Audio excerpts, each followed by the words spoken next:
Random House Audio presents A Gift of Dragons by Anne McCaffrey. Read for you by Meriweather.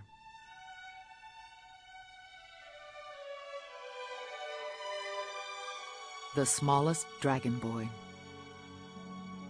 Although Keevan lengthened his walking stride as far as his legs would stretch, he couldn't quite keep up with the other candidates.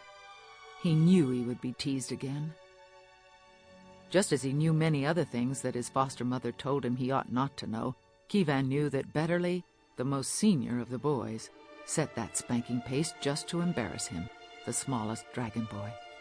Keevan would arrive, tail fork end of the group, breathless, chest heaving, and maybe get a stern look from the instructing wing second. Dragon riders, even if they were still only hopeful candidates for the glowing eggs which were hardening on the hot sands of the hatching ground cavern, were expected to be punctual and prepared. Sloth was not tolerated by the Weir leader of Bend and Weir. A good record was especially important now.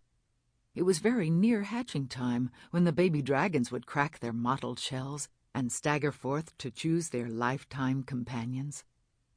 The very thought of that glorious moment made Keevan's breath catch in his throat. To be chosen, to be a dragon rider, to sit astride the neck of a winged beast with jeweled eyes, to be his friend in telepathic communion with him for life, to be his companion in good times and fighting extremes, to fly effortlessly over the lands of Pern, or thrillingly between to any point anywhere on the world. Flying between was done on dragonback or not at all, and it was dangerous. Keevan glanced upward, past the black mouths of the Weir caves in which grown dragons and their chosen riders lived, toward the starstones that crowned the ridge of the old volcano that was Bend and Weir. On the height, the blue-watch dragon, his rider mounted on his neck, stretched the great transparent pinions that carried him on the winds of Pern to fight the evil thread that fell at certain times from the skies. The many-faceted rainbow jewels of his eyes glistened fleetingly in the greeny sun. He folded his great wings to his back, and the watch pair resumed their statue-like pose of alertness. Then the enticing view was obscured as Keevan passed into the hatching ground cavern. The sands underfoot were hot, even through heavy ware-hide boots. How the bootmaker had protested having to sew so small. Keevan was forced to wonder why being small was reprehensible. People were always calling him Babe and shooing him away as being too small or too young for this or that. Keevan was constantly working twice as hard as any other boy his age to prove himself capable.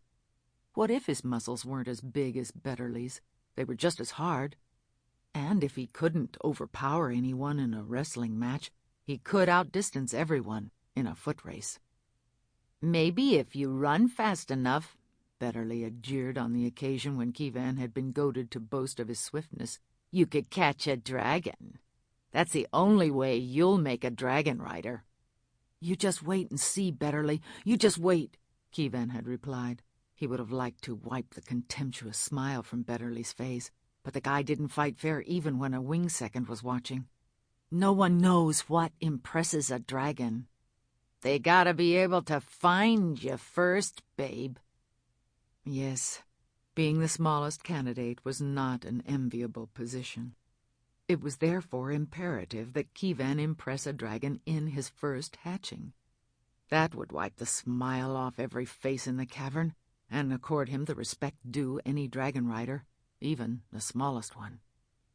Besides, no one knew exactly what impressed the baby dragons as they struggled from their shells in search of their lifetime partners.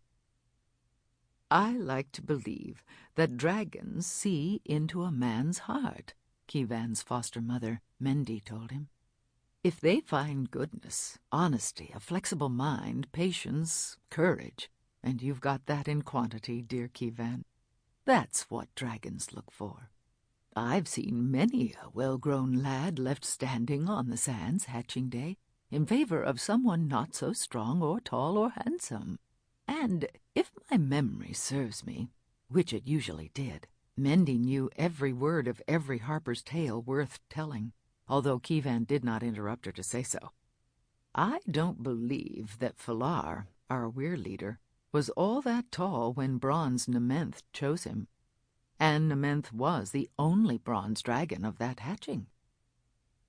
Dreams of impressing a bronze were beyond Keevan's boldest reflections, although that goal dominated the thoughts of every other hopeful candidate. Green dragons were small and fast and more numerous. There was more prestige to impressing a blue or brown than a green. Being practical, Keevan seldom dreamed as high as a big fighting brown like Canth, Fenor's fine fellow, the biggest brown on all Pern. But to fly a bronze? Bronzes were almost as big as the queen, and only they took the air when a queen flew at mating time. A bronze rider could aspire to become weir leader. Well, Keevan would console himself. Brown riders could aspire to become wing seconds, and that wasn't bad. He'd even settle for a green dragon.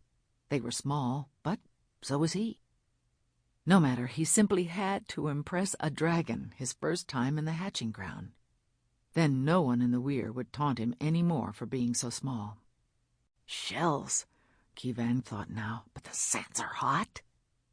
Impression time is imminent, candidates, the wing second was saying as everyone crowded respectfully close to him. See the extent of the striations on this promising egg? The stretch marks were larger than yesterday. Everyone leaned forward and nodded thoughtfully. That particular egg was the one Betterly had marked as his own, and no other candidate dared, on pain of being beaten by Betterly at his first opportunity, to approach it. The egg was marked by a large yellowish splotch in the shape of a dragon, back-winging to land, talons outstretched to grasp rock.